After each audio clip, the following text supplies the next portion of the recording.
History remembers emperors. History remembers wars. History remembers monuments of love like the Taj Mahal. But history almost forgot a woman who loved silently. Her name was Jahanara Begum, a Mughal princess who had everything except the freedom to love.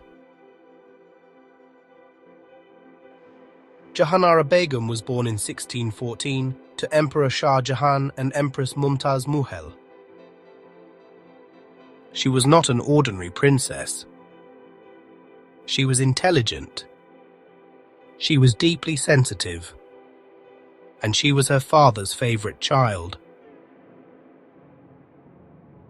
When Mumtaz Mahal died during childbirth, the Mughal court was filled with grief. Shah Jahan broke, and it was Jahanara, still a young girl, who became his emotional support. From that day on, she stopped being just a daughter and became the first lady of the empire.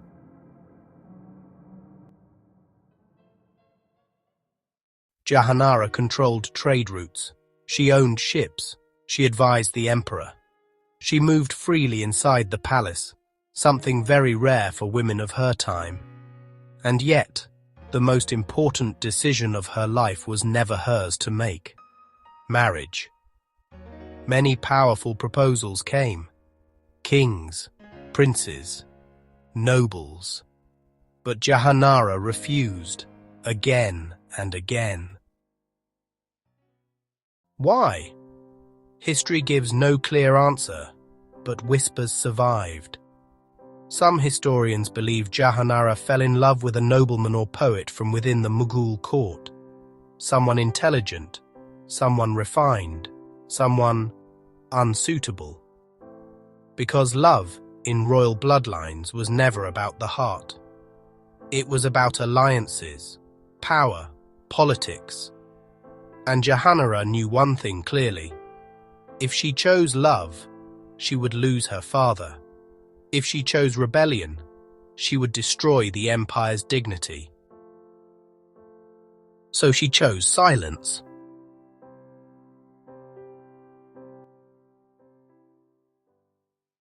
Jahanara never married. Not because she didn't love, but because she loved once, and loved deeply.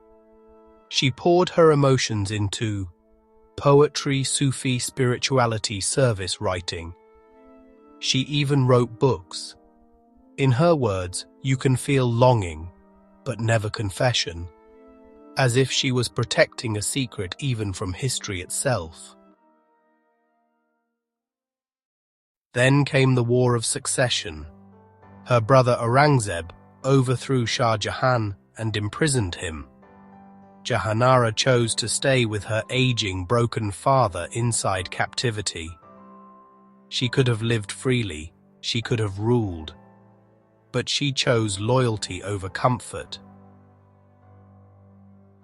Just like she chose dignity over love. Imagine this: a woman powerful enough to control an empire's trade, yet not powerful enough to choose her own life partner. Some women don't remain unmarried because they lack love.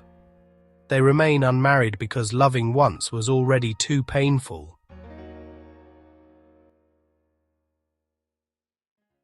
After Shah Jahan's death, Jahanara lived quietly. No marriage, no scandal, no rebellion, only prayer, only reflection. When she died in 1681, she left a simple request.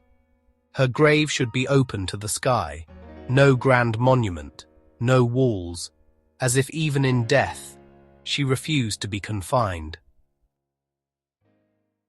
Jahanara Begum never wrote her love story, but maybe she lived it so quietly that history couldn't hear it. And maybe that is why we must remember her today, because not all love stories end in marriage. Some end in silence. And they hurt the most.